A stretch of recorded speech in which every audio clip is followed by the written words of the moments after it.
Okay, so once again, good evening everyone and welcome sa ating online financial talk this evening. Then our topic is all about basics of stock market and mutual funds investing. No? So, but before we start, gentle reminders lang, no? So if you can hear me, it means your audio is working well. Then, kindly follow the format for your Zoom username to avoid being placed in the waiting room. And then, if may mga guests pa rin tayo ngayon na wala pang audio, so sa mga nag-invite, just assist na lang, no? Na para may audio sila. Para hindi masayang yung time nila sa pag-attend this evening. Okay? And then, ito lang yung i-follow ninyo, no? Na format name. So, for the guest, name po ninyo, underscore, name po ng nag-invite sa inyo. And then, for the members naman, name po ninyo, underscore, name po ng SMD ninyo. Okay? So, start. So, before we start to our proper seminar this evening, so magpakilala po muna ako, a little bit of my background. So, about the speaker, so by the way, I'm Raymond Malazarte. So, before IMG nga po pala, isa po pala akong former IPI employee. So, if sino dito yung nakakilala, no? So, yung International Pharmaceuticals Incorporated. Yung tagagawa ng Efficascent, Omega, yun, isa po akong maintenance doon sa kumpanya. Okay? But now, I'm a full-time IMG financial educator. So, last year lang, no? I'll tender my resignation. Then, nag-full-time na ako dito sa IMG. Then, currently, my position right now in IMG is Senior Marketing Director of IMG.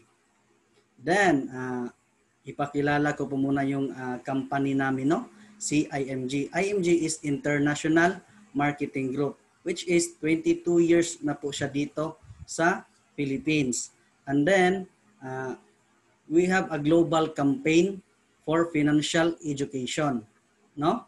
So, meron po kaming campaign na by year 2030, maka-educate kami ng 30 million Filipino families, no? So, kaya nakikita nyo dito sa screen na merong nakalagay na 30M by 30 Financial Literacy Campaign. So, congratulations sa lahat ng guests natin tonight kasi nga part na po kayo sa aming campaign. Then, bago tayo pupunta sa ating main topic, no?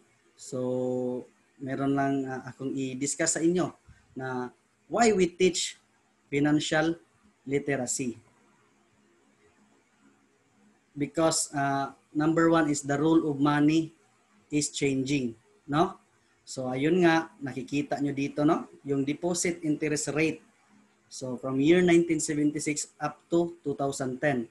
So, yung graph talaga niya, no? Pabago-bago talaga.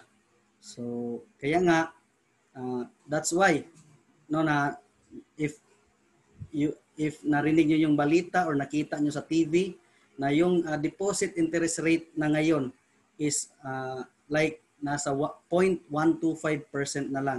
So, less than 1% na lang siya, no? So, that's why we teach financial literacy, guys, kasi nga, kung sa bangko lang, no, yung nalalaman natin na pwede tayong mag-ipon kasi alam natin na safe yung pera natin, no? Safe yung, pero kung gusto nyo talaga na mag-grow yung pera ninyo, hindi talaga enough si bangko kasi nga less than 1% na lang yung binibigay niya na interest rate. So yung pera natin sa bangko is kinakain na lang yan ng inflation at saka may mga taxes pa. So bank is good pero hindi siya enough. Kaya dapat alam natin saan natin ilagay yung pera natin kung gusto natin na mag-grow talaga. Okay? And then, second talaga, why we teach financial literacy is itong lack of financial education. No? In 2018, the average Filipino has a financial quotient of 53%. Then, survey po yan ng Citibank at Manila Bulletin ng year 2018.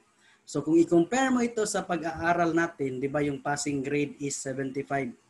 So ngayon, nakikita ninyo 53% bagsak talaga no sa study, sa survey pa. Bagsak talaga yung mga Pinoy in terms of financial education. So meaning, maraming mga Pinoy na lack of financial education. Kaya sabi nga ni President Rodrigo Duterte sa kanyang first SONA, mandatory financial education for all migrant families shall be pursued along with incentives to encourage entrepreneurship. Yun nga. So, dapat talaga guys na financially educated tayo. Kaya nga dito sa IMG, araw-araw may seminar kami na tinuturo talaga namin itong financial literacy in every Filipino families para abot yung time na wala na talagang Pinoy na lack of financial education, no? Para wala nang mahihirap talaga. And then, third is itong people live longer today. So, Filipino life expectancy at the year 2015, so yung mga lalaki aabot pa ng 69 years old, yung mga babae aabot pa ng 75 years old. Okay? So ngayon, 'di ba, kadalasan talaga mag-retire yung tao is nasa 60 years old. Okay? So ngayon kung aabot pa tayo nitong like tayo ng mga lalaki 69 at yung mga babae 75, so may 9 years pa para mabuhay tayo, no? May 15 years sa babae. So, ito is expectancy lang po ito, no? Baka mas lagpas pa dito, aabot pa tayo ng 80, 90. So, ngayon, kung aabot pa tayo nito after the retirement age natin, no? So, di ba, kakain pa tayo, bibili pa tayo ng ano yung pangangailangan pa natin. Tapos, yung question is yung health natin. Okay pa ba? Di ba? So, ngayon, kung habang bata pa tayo, kung hindi tayo maghanda ngayon, no? Hindi tayo mag-save, hindi tayo mag-invest, siguradong babagsak talaga tayo sa retirement and healthcare crisis. Maghihirap ka talaga. Yes, kasi nga marami na akong nakilala, no? Nakita na mga matatanda na parang palaboy-laboy na lang sa daan, itsapwera na sa mga anak kasi nga pabigat na lang sila, no?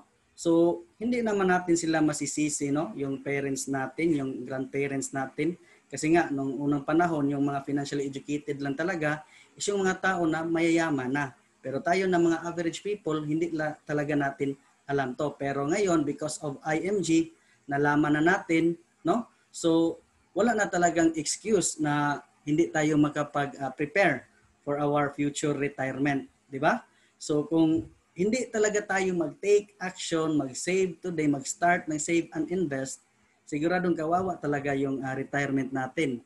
Kasi nga, mag-retire tayo, syempre wala na tayong income, mag-stop na yung income natin. Then, question ngayon, mag-stop ba yung needs natin? Di ba? Hindi.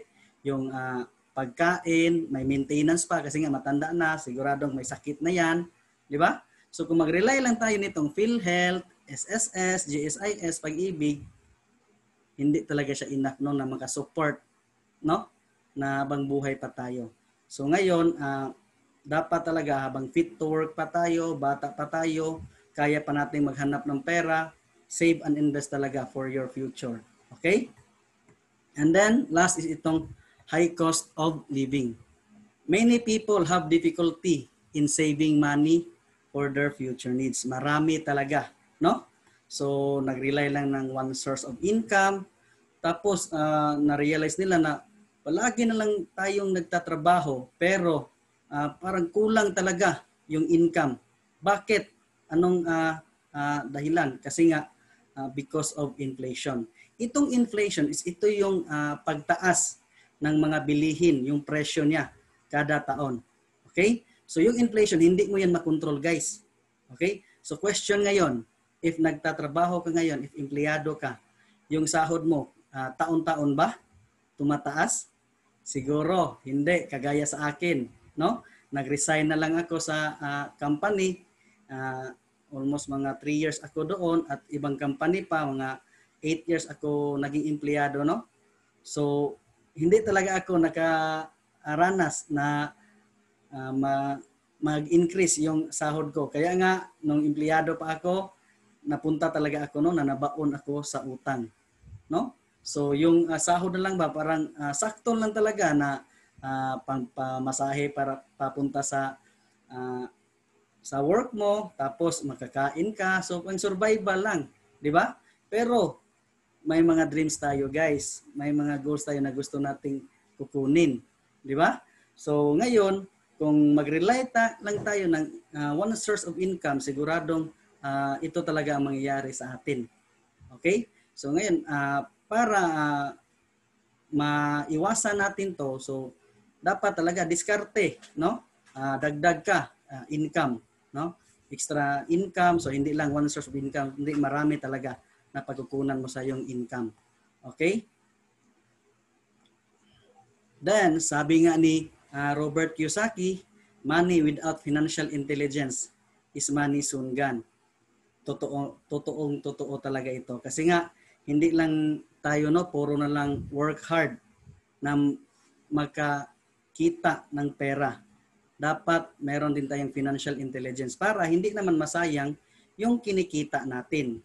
So marami na rin akong nakilala, no, na mayaman dati, no? Maraming investment, maraming negosyo, tapos nadapuan lang ng isang sakit, mamahaling sakit. So ubos lahat ng investment, ubos yung sa negosyo, baon pa sa utang. So ngayon, don't work hard for the money, no? Dapat i-understand and i-learn paano ba yung pera ang magtatrabaho para sa atin, no? So then manage well your finances. So yun yung sabi ni Robert Kiyosaki. And then dito na po tayo sa ating main topic this evening, the basics of stock market and mutual funds investing. So ito na yung topic natin ngayong gabi. So when we say mutual funds and stock market na investment, dapat talaga guys, build long term, no? When we say long term, 5 years or more, no? Hindi na mag-invest ka ngayon, tapos next year kukunin mo na. So hindi mo talaga ma-appreciate yung tubo sa pera mo, yung grow sa money mo, no? And then understand how money works. Sabi ko nga kanina, hindi lang puro tayo work hard for the money, dapat intindihin din natin at alamin natin, no? Paano ba magtrabaho yung pera para sa atin.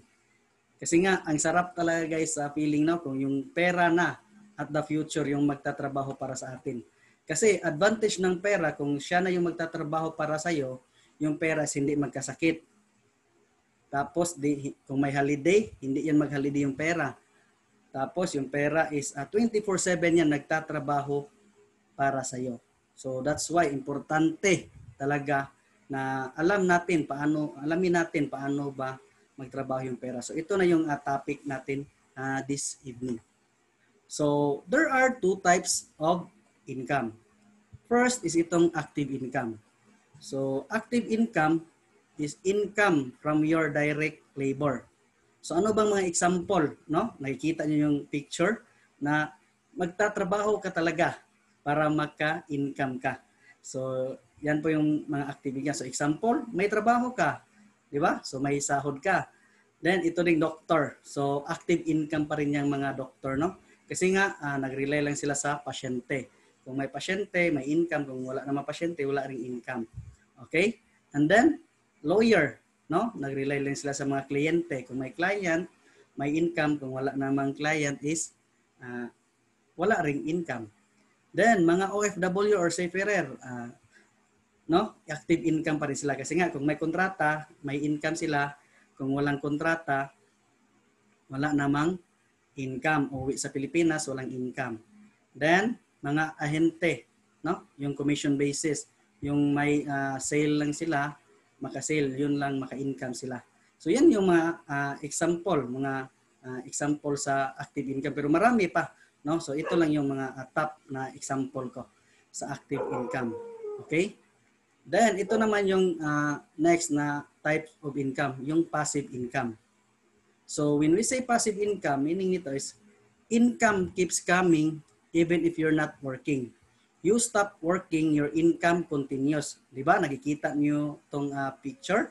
sa screen natin, yung babae pa higa-higa na lang, pabasa-basa na lang ng libro, pero yung income pumapasok talaga, no? Daily. So yan yung mga example sa passive income. So ano ba yung paano ba tayo maka-create ng passive income? Ano ba yung like mga example, no? Na maka-create tayo ng passive income. So ito yon, interest income from investment. Kung mag-invest ka sa mutual funds, sa stocks, sa bonds, at saka sa long-term healthcare, that's that time na nag-create ka na ng passive income. Okay? Then, next is itong royalty income. Yung mga big businesses, di ba? Like mga franchisee, ano bang example natin? So, Jollibee, di ba? So, franchising man yung Jollibee. So, isa din yan sa mga example na ma-create ka ng passive income. And then, mga rentals income, no? Yung mga buildings, yung mga pinapaupahan, yung mga apartment, boarding house, no, na one time ka lang magpatayo, pero buwan-buwan may pumapasok sa iyo na income. Tapos, hindi naman yan monthly din na need ng maintenance, di ba? So, yan yung mga example, no, na ma-create tayo ng passive income. Ayun nga, do not work hard for money. Let your money work for you. Okay? Then, how do we make money work for us? Paano ba? No? So, paano ba natin malalaman na paano ba magtrabaho yung pera para sa atin? So, I'll introduce po sa inyo itong Rule of 72. The Power of Compounding Interest ni Albert Einstein na hindi talaga to tinuturo sa paaralan. Di ba? So, may mga guest natin ngayon, I know, ngayon pa lang kayo nakarinig ng term na Rule of 72, the power of compounding interest. Na-invented yan ni Albert Einstein. So, paano ba natin siya i-compute? No? So, ganito lang, simple lang. Dividing the number 72. So, constant tong 72. Okay? By the interest rate of your savings or investment. So, i-divide mo siya kung saan mo inilagay yung pera mo na interest rate. No? Will give the estimated number of years it will take for your money to double. No? So, is equals na ilang years bago magdoble yung pera natin. So, para mas maintindihan talaga natin, so, I will give you an example. So, ngayon, you open a savings account in the bank. Okay? Nag-open ka, like mga 10,000. Then, yung bank is nagbigay lang, example lang, no? Binigyan tayo ni bank ng interest rate na 1%. Okay? So, di ba? Yung pag-compute natin, 72, i-divide mo siya saan mo inilagay yung pera mo na interest rate. So, meaning, 72 divide 1 equals 72 years. No? Kasi nga ito yun, no? Years na magdoble yung pera mo. Ilang years siya magdoble sa. Ganon siya pag-compute, no? Yung compounding interest. So, your money doubles after 72 years. So, yung 10,000 mo pala, kung ilagay mo sa bank na nagbigay ng 1%, magiging 20,000 after 72 years. So, example ngayon, like meron akong 500,000. Then, one time ko inilagay sa bangko. Okay? Then, after 72 years pa ako, di ba? Makatikim, magiging 1 million yung 500,000 ko. Then, yung edad ko ngayon na 27 years old, i-add ko lang yung 72. So, 99 years old ako bago ko matikman yung 1 million. Pero, question, do you think ma-enjoy ko pa kaya yung 1 million? Kahit buhay pa ako niyan, di ba? So, talagang hindi na. Sigurong parang palagi na akong nakahiga, no? Sa kama. So, yun talaga. Kaya so, dapat alamin natin na yung paglagyan natin ng pera, if sakto ba yung interest rate niya, no? Enough ba yung interest rate niya? So ngayon, I will give you 3 example, no, na mga interest rate para mas lalo talaga ninyong maintindihan yung compounding interest. So meron dito, no, ilagay na lang natin na ito, tatlong investor, no? Pagpalagay lang natin na tatlong investor. So, investor A, dito siya nag-invest siya sa 4%. Si investor B, dito siya sa 8%. At saka si investor C, dito sa 12%. So pareho sila, no? Na 29 years old kasi nga ipagpalagay natin na magbabarkada sila. Then pareho din sila, merong 100,000. Okay? So ngayon, para malaman natin na kailan dodoble yung pera nila, so i-divide mo lang yung 72, no? Saan nila inilagay yung pera nila na interest rate. So dito na investor A, dito niya inilagay sa 4%. So 72 divide 4 equals 18. So yung pera mo is magdoble after 18 years. Every 18 years. Okay? So yung 100,000 niya, 29 siya, i-add mo lang yan ng 18. Pagka 47, di ba, nagiging 200,000. So 47 plus 18, pagka 65, nagiging 400,000. So not bad kasi nga tumubo yung pera niya. So pero medyo may katagalan lang kasi nga every 18 years. Ngayon, dito naman tayo kay investor B. Dito niya inilagay yung pera niya sa 8%. Dito niya ini-invest. So 72 divide 8 equals 9. So your money doubles every 9 years. So every 9 years, no, magdodoble yung pera mo. So 29 din siya, may 100,000. So 29 plus 9, 38 na yung 200,000. So mag-add ka lang ng 9 every, no, after 60, pagka 65 years old niya, nagiging 1.6 million na. Okay? So dito naman tayo kay investor C. Dito niya inilagay sa 12%.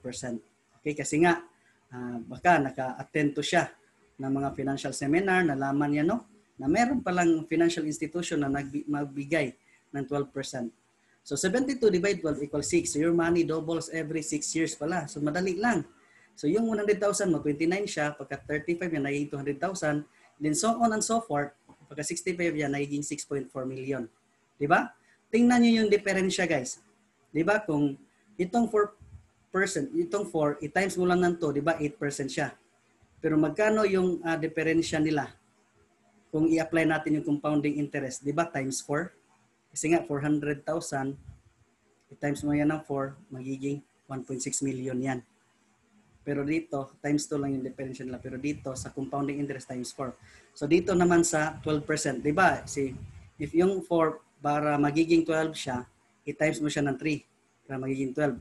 Pero yung differential nila, kung i-apply mo yung compounding interest, times 16 yan. So 400,000, i-times mo yan ng 16, 6.4 million yan. So ganon yung differential nila. No? Yan yung differential nila. So how do you want to make 6 million? So may tanong dito, no? So may dalawang option tayo. So first, kung gusto mo maka 6 million, ikaw yung magtrabaho. So option yan, option 1. Kung hindi mo naman yung gusto yung option 1, pwede ka dito sa option 2. Yung pera ang magtatrabaho para sa iyo para maka 6 million ka. So kung ito yung piliin mo yung number 1, okay? Ganito siya. How many years you work to make 6 million? Ilang taon ka magtatrabaho para makagawa ka ng 6 million? So ngayon, ipagpalagay lang natin, no, na meron kang 200,000 per year na income mo, no? So i-times mo lang siya ng 30 years para maka 6 million ka. So siguro mga nasa like ipagpalagay natin mga 20,000 per month, no? Yung sahod mo. So, magtrabaho ka lang ng 30 years, meron ka ng 6 million. Di ba? So, then, kung parang nakita mo yung 30 years, parang ang tagal na, no? Na parang nahirapan na nga tayo magtrabaho like mga 5 years. How much more yung 30 years? Di ba? Then, kung hindi mo gusto yung number 1, dito ka sa option 2. Yung pera ang magtatrabaho para sa atin, para maka 6 million ka. So ngayon, ipagpalagay lang din natin, meron kang 100,000 ngayon, one time. Dito mo inilagay sa 12% na interest rate. Okay? So one time mo siya inilagay, after 36 years guys, meron ka ng 6.4 million. Okay? So ngayon, ang question ngayon, meron ba tayo ngayon directly, one time, na 100,000? So, may iba, meron, pero yung kadalasan talaga, wala, no? So, dito tayo sa second option din niya. So, maglagay ka lang, consistent, every month, no? Ng 1,000 pesos. Dito sa 12% interest rate, after 36 years, meron ka na ding 6.4 million. So, ikaw lang mag-decide, paano mo ba gustong i-hit si 6 million? Ikaw yung magtrabaho or yung pera yung magtrabaho. Yan lang, no? So possible pala na yung pera ang magtatrabaho para sa atin, no?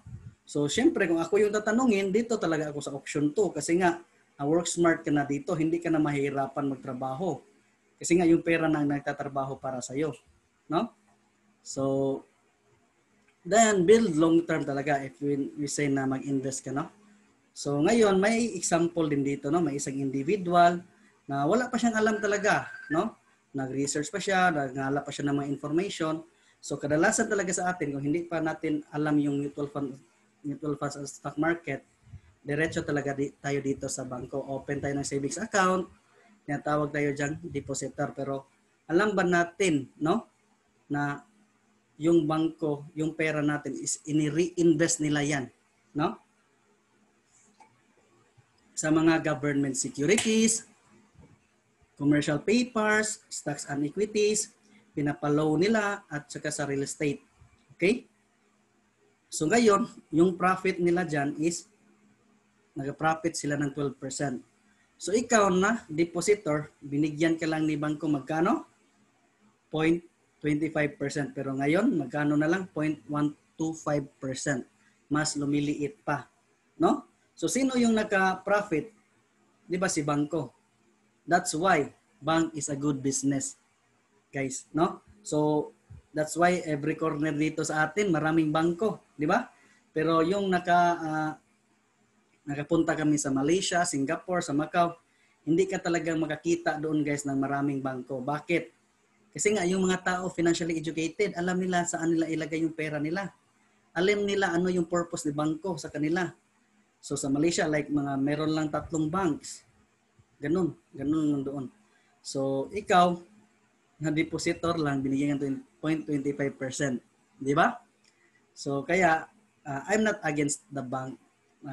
But lagi niyo lang tandaan talaga na yung bangko, ang purpose lang talaga niya is for business transaction and for emergency funds. Madali lang natin makuha yung pera natin if in case may emergency. So yun yung purpose. So ngayon, kung gusto mo talaga na mag-grow yung pera mo, so pwede ka pala maging shareholder ni mutual funds, no? Mag-invest ka ni mutual funds.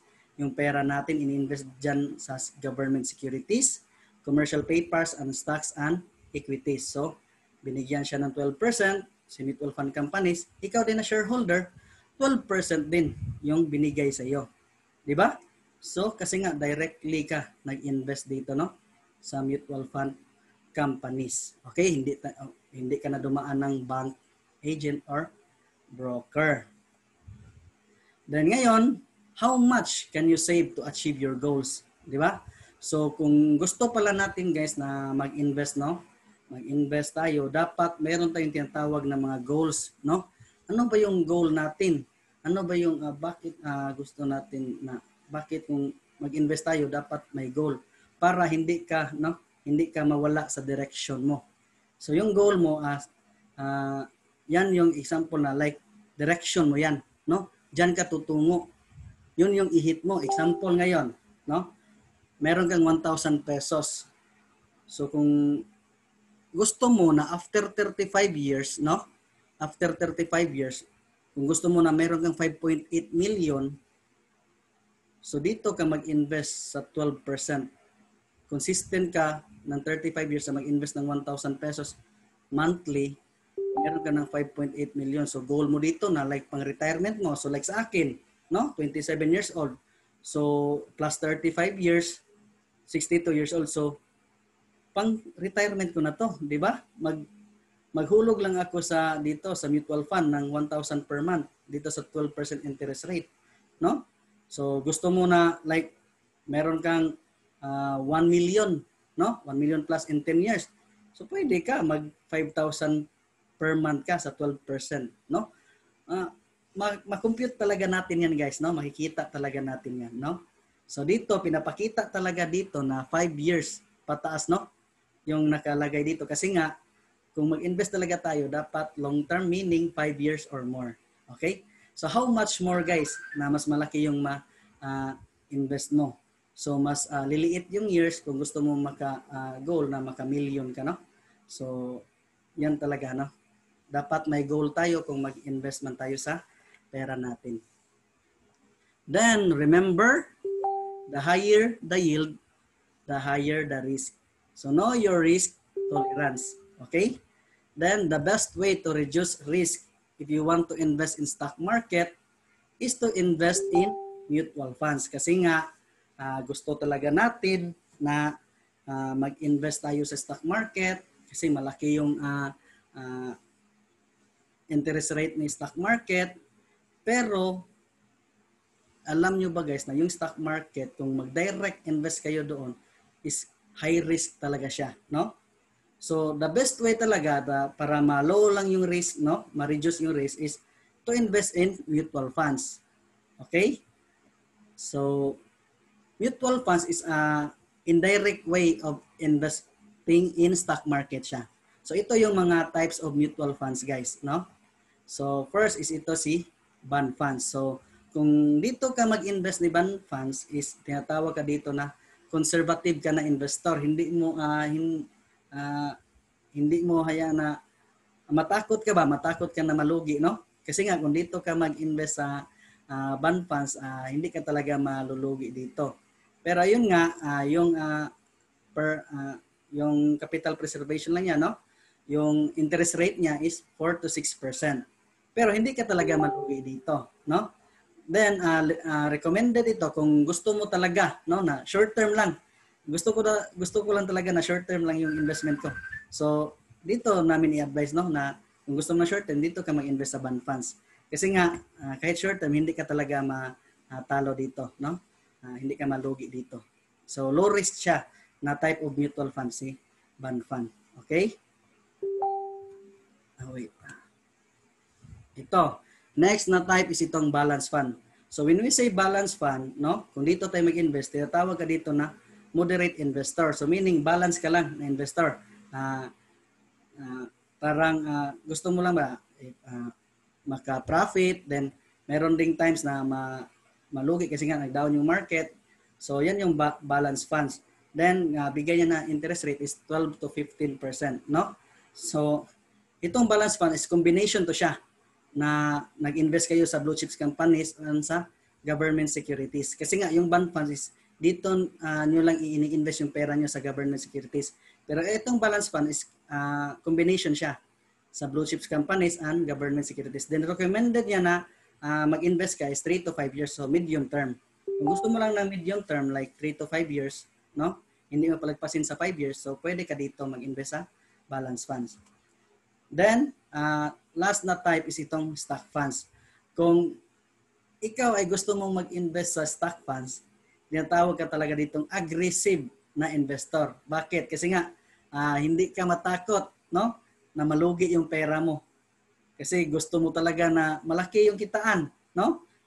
Yan talaga yung gusto natin, guys, na malaki yung profit natin. So, bigay niya na mga 15 to 18%. So yung pera natin dito is invested talaga sa lahat, no, sa dito sa real estate, sa media, sa mining, sa mga telco like Smart, Globe, di ba?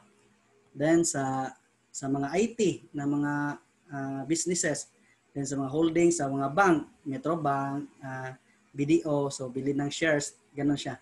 And then sa mga food and beverages like nila ni Jollibee, nila ni Mang Inasal, nila ni Chowking, doon ini-invest. So lahat, no, ng mga tinatawag talaga natin sila ng mga blue chips companies. So dito niya ini-invest yung pera natin, no? Kung gusto mo talaga na dito ka mag-invest, so recommended niya na mag-invest ka na is long term, 5 years or more, para ma-appreciate mo talaga yung growth sa pera mo. Kasi nga over long term, guys, sa investment talaga is panalo talaga tayo, no? So that's why na when we say investment, kung mag-invest tayo, consistent and long term, no, yung mindset natin. So ngayon meron akong i-discuss sa inyo, no, na tatlong scenario sa stock market, no. May i-discuss ako sa inyo na tatlong scenario na paano ba natin, no, malalaman if naka-gain ba tayo diyan na time, no, sa paggalaw sa market or nalugi ba tayo. So ngayon, itong scenario 1, ito yung scenario niya. Price of stocks rises, grabe talaga yung pagtaas sa market, no? Grabe yung pagtaas. So, ang scenario 2 naman, ito yon. Ito siya. Price of stocks drops, bumagsak siya, then nakabalik na naman siya sa dati, no? So, yan yung scenario 2. Ito yung scenario 3. Price of stocks drops and rises slowly. Okay? So, itong scenario 3 is grabe talaga yung pagbagsak niya, tapos hindi na siya nakabalik, no, sa pwesto niya. Okay? So, makompare ko to siya ngayon sa pandemic na time. Kasi nga, like yung March, grabe yung pagbagsak sa market. And then until now, hindi pa talaga siya nakabalik, no, sa normal niya na pwesto. Okay? So ngayon, gusto ko sa inyo din as attendees ko na mag-operate kayo, pwede kayong mag-chat, no, sa chat box. Kung kayo yung papipiliin, kung kayo yung mag-invest, saan nyo gusto na scenario? Sa scenario 1, scenario 2, or sa scenario 3? So you can chat, no, in the chat box para malaman ko, no, na ano yung gusto mo na scenario na mag-invest ka. So you can chat po now. Okay? So tingnan natin. May 3, may 2, may 3. So sino pa dyan mag-chat? No? 3. So parang maraming gusto sa 3. No? So parang walang gusto sa 1 grabe yung pagtaas ng market, di ba? So ito siya, paano natin siya malalaman, no? Na naka-profit ba tayo or nalugi ba tayo in this mga scenario. So ngayon, ito yon sa scenario 1. No?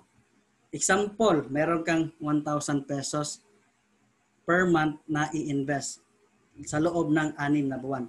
Paano natin siya i-compute para malaman natin if naka-profit ba tayo or nalugi. So ngayon, itong red dot, ito yung price per share. So kung saan siya nakalagay, no, kasi nga yung mga price per share, ito yon, nasa gilid, no? Itong 5, 10, 15, 20, 25, okay? And then yung red dot, kung saan siya nakalagay, yun yung price per share niya. So sa first month, nag-invest ka ng 1,000 pesos. So sa first month, dito siya nakalagay sa 10 pesos. So nabili mo lang sa yung 1,000 is 100 shares. Then sa second month naman, tumaas yung market, no? Nagiging 12 pesos price per share. Nakabili ka lang ng 83.33 shares. Then sa third month, tumaas na naman siya. Nagiging 14 pesos price per share. Nakabili ka lang ng 71.43 shares. Then sa fourth month is tumaas siya ng 16 pesos price per share. Nakabili ka ng 62.50 shares. Then sa fifth month, tumaas siya ng 18 pesos price per share. Nakabili ka ng 55.55 shares. And then sa 6th month, no, is tumaas siya ng 20 pesos price per share. Nabili mo na lang sa 1,000 mo is 50 shares. So paano ba natin to i-compute para malaman natin na nakaka-profit ba tayo or nalugi ba tayo? So simple lang guys. I-total mo lahat ng shares na nabili mo sa loob ng 6 na buwan. Kasi nga dito ka sa 6th month, ini-withdraw mo yung investment mo. So total shares sa loob ng 6 na buwan is nakabili ka ng 422.81. And then, i-times mo lang siya sa last share price. Magkano yung last share price? 20 pesos. Diba? Yung at the 6 months kasi dito mo ini-withdraw. So, i-times mo siya. Yan yung total value of your investment. No? 8,456.20. So tapos yung total value yun sa lahat ng pera mo yan para malaman natin if naka-profit ba or nalugi, i-minus mo siya sa total contribution mo. Magkano yung total contribution mo? Sa loob ng 6 na buwan, 1,000 per month ka, 6,000. Di ba? Then gain after 6 months, no? Is 2,456. So hindi pala tayo nalugi dito sa scenario 1. So naka-profit pa rin tayo, no? Then dito naman tayo sa scenario 2. Kasi nga may iba no na kapag nag-down yung market daw is nalulugi na sila. Di ba? So, meron talagang ganyan, no? So, dito naman, pareho lang din, no? So, first month, pareho din, 1,000 pesos per month to invest. Then, sa loob ng 6 na buwan. So, sa first month, nakabili siya ng 100 shares kasi nga 10 pesos price per share. Bumagsak, no? Sa second month, ng 7 pesos price per share. Nakabili siya sa kanyang 1,000 ng 142.90 shares. At sa third month, bumagsak na naman sa 5 pesos price per share. Sa kanyang 1,000 is nakabili siya ng 200 shares. Okay? Then sa fourth month, bumalik siya sa 6 pesos price per share. Then sa kanyang 1,000 is nakabili siya ng 166.70 shares. And then sa fifth month is bumalik sa 7 pesos price per share. Nakabili siya sa kanyang 1,000 ng 142.90 shares. And then sa 6th month is bumalik siya sa 10 pesos price per share. Nabili sa kanyang 1,000 is 100 shares. Okay? So pareho lang din, no? Sa pag-compute, ipunin lahat ng shares. Total shares mo na nabili sa 6 na buwan is 852.50. Last share price, magkano? 10 pesos. I-times mo siya sa last share price. So total value, magkano? 8,525. Okay?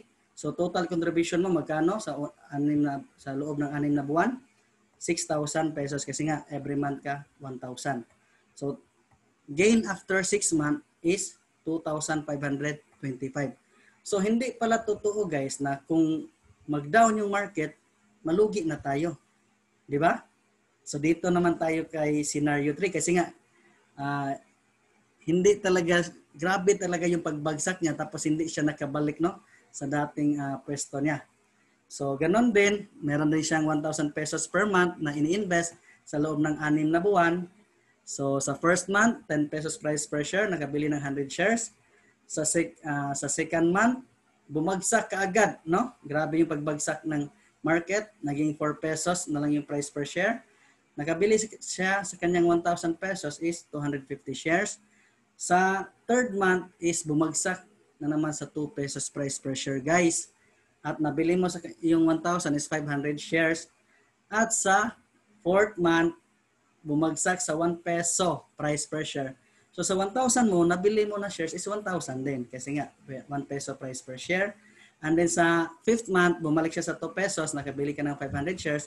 And then sa 6th month or sa last month no, na ini-withdraw mo, dito siya, bumalik siya 5 pesos price per share.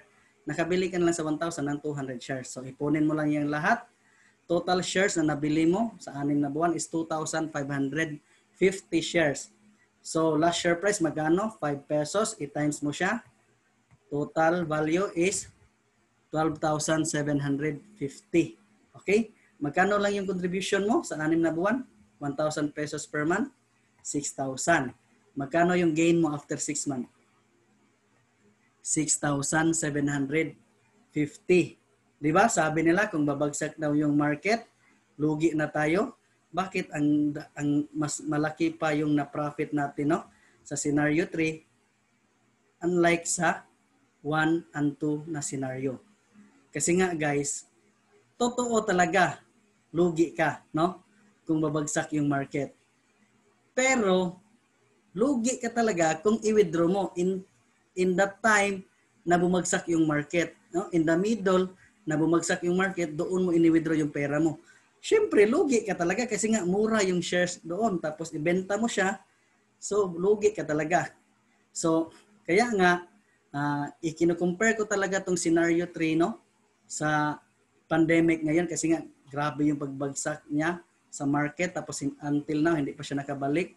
So, kami dito sa IMG na financially educated, hindi talaga kami na lulungkot or yung na-worry na bumagsak yung market. Kasi alam namin kapag bumagsak yung market, mas lalong mag-less yung share, yung magmura yung shares. So mas marami kaming shares na mabili sa aming pera na ini-invest namin. Kasi nga, yung sikreto talaga no sa pag-invest sa mutual fund is paramihan lang talaga ng shares. Accumulated shares. Yun talaga, no? Then, ito yun, no? Stocks or equity fund. Ito yung sa PSE index, no? Sa Philippine Stock Exchange to na graph, no, sa market. So tingnan nyo guys, no? Itong mga nakalagay dito ng mga word is itong Marcos People Power, Aquino Codeta, Ramos Power Crisis, Asian Financial Crisis, EDSA Revolution, Global Financial Crisis. Mga crisis yan na dumaan sa atin. At kagaya ngayon, no? Na-crisis din kasi because of COVID-19. Okay? So, if you nakita nyo dito, every crisis, babagsak talaga yung market. Yes, every crisis, babagsak yung market, yung economy natin, babagsak yan. Pero, yung market talaga is up and down yan. So, nakikita nyo dito yung direction, guys, yung itong yellow ba to na direction, di ba? Yung market, guys, is tataas at tataas talaga yan, yung direction niya. Mag-up and down yan, dadaan, mayroong maraming makaranas tayo ng crisis dito sa Pilipinas, mag-up and down yung market, pero yung direction talaga, guys, is tataas at tataas talaga yung market. So, over long term, okay? Over long term is gaining pa rin tayo. Panalo pa rin tayo, profit pa rin tayo, no? Sa pag-invest. So ngayon, dapat i-apply din natin to na itong tinatawag na buy and hold strategy or peso cost averaging. Okay? So ito siyang peso cost averaging. Meaning nito is if babagsak yung market, bili ka ng shares. Okay? Buy. Lalo kang bibili. Kapag tataas yung market, i-hold mo lang, no? Babagsak yung market, buy and hold. Buy and hold strategy lang talaga, no? Then think long term kasi nga doon natin yan i-withdraw yung investment natin over long term. Okay? Like mga 10 years, 20 years, 30 years, yan talaga ma-appreciate mo yung growth sa pera mo. So ito lang talaga, no?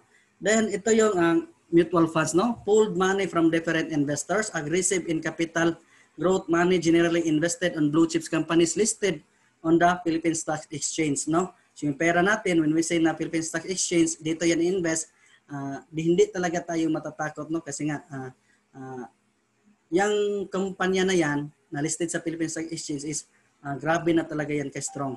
Okay? So ito yung workflow of mutual fund. Ikaw to investor, so marami tayo dito investor. So yung pera natin iniipon yan lahat dito sa fund house. Si fund house mag-appoint ng fund manager. Si fund manager yung mag-invest sa pera natin sa stock, bonds, no? Sa mutual funds ba. Then mag-generate yan ng income, babalik yan sa iyo. So yan yung workflow of mutual fund. Ganon siya. Then dito yung in-invest, no? Ito yung mga blue chips companies in the Philippines. Nakikita nyo dito, no? Sa sentro, sa screen natin. Then, yun nga, noong 2018, si SSS, alam naman natin lahat, we know SSS, no? Nag-invest siya ng 3 billion noong 2018 sa PhilEquity, sa mutual funds. Di ba? So ngayon, kung meron pa, nandyan pa rin yan sa iyong isipan na baka scam tong si mutual fund, do you think maniwala kaya si SSS sa mutual fund? Do you think mag-invest kaya siya kung scam pa ito? Di ba? So, sigurado talaga na legit tayo. Di ba? So, ito yung mga advantages of investing in mutual funds. First is, it is professionally managed, no? May mga fund managers tayo dito na sila na yung bahala sa pera natin, na sila, kasi nga sila na yung expert, no? Na laruin yung sa stock market. And then it is very liquid, meaning anytime pwede mo ma-withdraw yung pera mo sa mutual funds. And then it has low initial investment requirement, kahit pa 1,000 pesos, pwede ka na makapag-start sa mutual fund. And then it is very transparent, meaning makikita mo talaga, no, yung pera mo dito sa mutual fund, makita mo talaga siya, transparent tayo, no? So it is diversified, meaning yung pera natin hindi lang isang kumpanya yung binibilhan ng shares, kundi maraming kumpanya. And then it has forever zero sales load or entry fee kung mag-member ka dito sa IMG, no? So wala siyang kaltas kasi nga kung gusto mo talaga mag-invest sa mga sa mutual fund at diretso ka sa mga mutual fund companies, every invest mo meron siyang charge or sales load na 2 to 5% average, no? So every invest mo yan. So yun yung disadvantage. Pero kung mag-member ka dito sa IMG, zero sales load na siya, no? Or entry fee. And then its gains or profits are tax exempt. So exempted tayo sa tax kung mag-invest tayo sa mutual fund. Hindi tayo kakaltasan ng tax. Okay? So ito yung sinasabi ko na transparent tayo. Ito yung mga example sa mga individual statement of account. So, i-hide lang natin yung identity niya para may privacy. So, dito may isang example dito, no? May isang individual na nag-invest siya noong 2009 ng 5,000 pesos sa PhilEquity, no? Na mutual fund companies. So, noong 2009, yung price per share pa lang that time is 9.735, no? Yung price per share. So, sa nabili niya na sa 5,000 niya is 496 shares. Okay? Ito. So, ito yon. So, nabili niya is 496 shares. So, but before we continue, no? So, kung gusto niyo talaga na malaman, no? Yung mga mutual fund companies na legit talaga, pwede kayong mag-search sa pifa.com.ph. PIFA stands for Philippine Investment Funds Association. So, dyan, lahat ng mutual fund companies nakalista dyan. Okay? So, makikita ninyo. So, ngayon, continue tayo. So, yung tao na yon na nag-invest noong 2009 ng 5,000 pesos, saka kinalimutan niya na, tapos naalala niya ngayong 2018. Okay? So, sabi niya na i-withdraw niya yung investment niya, yung 5,000. So, sa 2018, sa year 2018, yung price per share sa PhilEquity, yung price per share is umabot ng 41 pesos, no? 0.6618 price per share. Okay? So, ngayon, ini-withdraw niya, yung na total value sa kanyang pera is 20,664.25 pesos. Kasi nga, yung noong 2009, 9 pesos lang, no? Grabe yung grabe yung pagtaas ng price per share, no? So, na gain niya after 9 years is 15,664.25 pesos. Okay? Pero how much more, no? What if hindi niya nakalimutan yung investment niya? Tapos kahit tag 1,000 pesos lang per month i-invest niya, consistent siya. After 9 years, hindi lang ito yung maging gaining niya na pera, kundi mas malaki pa. Kaya nga, kung mag-invest tayo sa mutual fund, is dapat talaga consistent, no? Pag-invest and then long term. So ito na yun, no? Si IMG is a international marketing group and we are a financial brokerage company, meaning meron tayong mga partner na mga companies dito sa Philippines. And then ito yung mga mutual fund company partners natin, no? Sila si Solivo, Atram, PhilEquity, Philam Asset Family at saka Sun Life. So yung platform namin dito sa IMG, we're into membership benefit platform. So meaning kung mag-member ka dito, meron kang mga benefits na ma-avail. So like mga 48 benefits yung ma-avail mo, pero yung i-discuss ko lang sa inyo ngayon is ito lang yung tatlo kasi nga ito naman yung topic natin. So for you to know more the benefits guys sa dito sa IMG na ma-avail niyo, you can attend sa aming membership orientation, no? So approach nyo lang yung tao na nag-invite sa inyo para maka-attend kayo. So first na benefit mo in terms of mutual funds and stock market is free investment seminar. So may support ka dito, ma-update ka ano na yung status sa market ngayon. And then mutual funds at 0% entry fee. Ito nga yung sinasabi ko na kung mag-member ka dito sa IMG, zero sales load na. Wala nang kaltas yung investment mo. Okay? And then next na benefit mo dito in terms of mutual funds and stock market, automatic meron ka ng initial investment na 1,000 pesos. Okay? So certified investor ka na talaga once you become member of IMG. Then next na benefit is itong meron talagang mga tao na gusto mag-direct trading.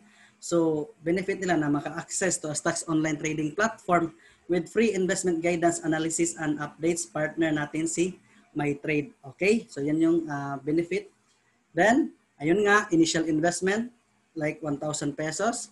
Then additional investment is 500 pesos. So wala na talagang excuse na hindi tayo maka-afford, no? Kasi nga affordable na talaga siya. So ngayon, may makikita nyo ngayon dito, no, yung mukha ni Jollibee kasi nga alam ko marami dito, no, na nag-attend na mag-guest natin na naka-attend ngayon because nag-inquire sila about mutual funds, about investment, na nakita lang nila yung mukha ni Jollibee sa Facebook. So ito yung example natin. So there are two ways to invest in Jollibee, no? So merong two ways guys. First is become a franchisee and invest more or less 30 million to open one branch. Okay? So kung may 30 million ka ngayon, pwede ka mag-franchise ni Jollibee. Then second is become a shareholder in the stock market or mutual funds. You only need 1,000 pesos minimum for initial investment. So question, how much do you have right now? Meron ka bang 30 million? Then go, pwede kang mag-franchise. Or kung wala, pwede kang maging shareholder na lang. You only need 1,000 pesos initial investment. So shareholder ka na ni Jollibee. No? Kung kakain tayo ni Jollibee, nabusog ka na, kumikita ka pa. So wag lang puro tayo tinatawag na consumer sa Jollibee, be a shareholder of Jollibee. So ito yung mangyayari guys kung maging member ka ni IMG. Bypass the middleman na. So meaning, maka-access ka sa mga financial companies directly, enjoy discounts from the financial products you buy, and then become your own money manager. Kasi nga, dapat tayo talaga yung sarili natin, no? Tayo yung manager sa pera natin, hindi yung ibang tao. Okay? So, ma-avail mo na lahat, discounts, makasave ka kasi nga ikaw na yung broker sa sarili mo. Bypass mo na natin yung middleman. So, ito naman yung mangyayari kung outside IMG. Gusto mo talaga mag-invest, kumuha ng mutual fund, healthcare, insurance, pero hindi ka mag-member sa IMG. No? Ito yung mangyayari. Bank, agent, broker will earn commissions from the product you buy. Kasi nga, pupunta ka sa kanila. Di ba? So, kung pupunta ka sa kanila, makakaltasan na yung investment mo. Hindi na yan yung 1,000 mo, hindi na yan 1,000. Kinakaltasan na yan like mga 2%. Di ba? So, why not na magpa-member tayo sa IMG, tayo na yung broker sa sarili natin. So, wala pa siyang kaltas, zero sales load pa. Ganun siya kaganda if mag-member tayo ni IMG. So, one-stop shop na tayo guys. Ikaw to na member, no? Okay? So, ito na siya. Kung need tayo ng healthcare, meron tayo dito sa IMG, maka-direct access tayo. Life insurance, maka-direct access din tayo sa life insurance. Investment, maka-direct access ka na din sa investment. Marami tayong partner. Sa real estate, no? Maka-direct access tayo, maka-discount tayo if mag-avail tayo ng condo or house and lot. Then sa general insurance, kung may sasakyan ka, bahay na pinapa-insured, maka-discount ka kasi nga direct access na tayo sa mga non-life insurance company din, di ba? Sa mga partner to ni IMG. And then allied financial services. So ito yung lahat, no? Ma-discount natin, no? As a member of IMG. So lifetime membership benefit siya. Okay? And then once you become a member of IMG, no? So mag-email yan si IMG sa'yo ng code at password, okay? Then mag-login ka sa members page na img-corp.net gamit yung code at password. Ito na yung mukha sa portal mo. Meron kang own portal dito, no? So ito yung sa akin. So makikita ko lahat ng benefits ko dito. Gusto kong tingnan yung investment ko sa Sulibo, i-view portfolio ko lang yan. Okay? So yun siya. Then, recommendation talaga guys, advice namin, become a lifetime member. Take action, no? Apply ano man yung natutunan natin this evening. Okay? Take action, i-apply, no? Yung natutunan natin. So, just approach lang po sa mga nag-invite sa inyo para ma-assist kayo, no? Na makapag-start na kayo na maging member at makapag-start na kayo sa pag-invest sa mutual funds. And then, ito din yun, no? Ito din yung mga tao na mga member sa IMG. So, meaning, all walks of life tayo dito. Walang background check. Kung ako nga, maintenance welder, okay? So, may doctor, may nurse, may housewife, merong mga negosyante, merong call center agent. So, lahat, all walks of life, no? Kahit tambay ka pa, as long as willing ka magpa-member, welcome ka dito sa IMG. As long as gusto mong, willing ka na, gusto mong baguhin yung buhay mo, no? Then, willing ka na ma-achieve yung financial security. Be part of IMG. Maging member ka sa IMG. Then, may mga government employees, mga teachers, yung mga member sa IMG. And then, mga international din. Like, meron tayo sa Japan, New Zealand, Saudi, US, Australia, all over the world. In short, kung saan may Pinoy, kung saan may OFW, nandoon din si IMG. Kasi nga, mission tong ginagawa namin na lahat talaga ng Pinoy ma-financially educated. No? So, especially mga OFW, malaki yung kitaan. Tapos, hindi alam paano i-manage yung pera. Sayang lang talaga. No? Yung pera nila. So, that's why na tinuturuan din namin yung mga OFW. Then, may mga travel din kami dito. So, benefit mo yan. Isa yan sa benefit mo. No? Ang gagandahan dito na travel, matatawag ko siya na travel with a purpose. Bakit? Kasi nga mag-attend tayo ng convention nito. Okay? So, maraming learnings. Okay? Then, the rest sa days is pasyal na sa mga lugar na magaganda, no? Like dito sa Macau, sa Malaysia, sa Singapore, napuntahan na namin. Dito lang ako naka-experience talaga sa ING no, na maka-travel international. So doon, attend ka ng convention, doon ma-update ka sa market din. Kasi nga may speaker din na mag-update sa market, no? Status sa market. So maraming learnings talaga. Okay? So ito yung mga accredited banks namin. So just take a screenshot lang nito para may reference kayo, may copy kayo para ma-process na yung membership ninyo kung may mga online banking kayo or through over the counter ba kayo sa bank. So may copy na kayo sa account number sa IMG. So okay, so just take a screenshot guys, okay? So okay, so I think naka-screenshot na kayo, no? So we will proceed now. So before I end, meron lang akong babasahin na favorite quote ko ito, no? Ito yung quote ni Bill Gates. If you are born poor, it's not your mistake. But if you die poor, it's your mistake. So sabi yan ni Bill Gates. So ayun nga guys, kung pinapanganak tayo na mahirap, hindi natin kasalanan yon, hindi natin pagkakamali yon. Kasi nga, hindi naman natin mapipili yung parents natin, mayaman ba or mahirap. Di ba? Pero kung mamatay tayo or tatanda tayo na mahirap pa rin, kasalanan na natin yon. Bakit? Kasi nga, siguro, meron ka ng information na nalalaman talaga na how to achieve, no, your financial security, pero hindi ka nag-take action, no? Parang ipinagpalipas mo lang lahat, no? So kung hindi mo gusto na ito yung mangyayari sa atin, na tatanda tayo or mamatay tayo na mahirap, so take action. Yun talaga yung advice ko, take action, no? I-apply lahat ng tinuturo namin dito sa IMG, no? Na para maka-start na kayo to build your future retirement, na ma-achieve na ninyo yung financial freedom, time freedom, na palagi na yun na lang na makakasama yung pamilya nyo. So dreams natin yan, goals natin yan. Okay? So thank you guys for attending this evening. So we build together, no, our future dito sa IMG. So I'm Raymond Malazarte. So and this is my contact details. You can contact me anytime, no? And then you can email me anytime, and then you can add me on Facebook, Raymond Malazarte, no? So pero para if may mga katanungan ka. Pero the best thing na gagawin natin or ninyo is just approach the person who invited you para ma-assist ka nila. Okay? So thank you guys and have a great evening everyone, and see you sa next class namin.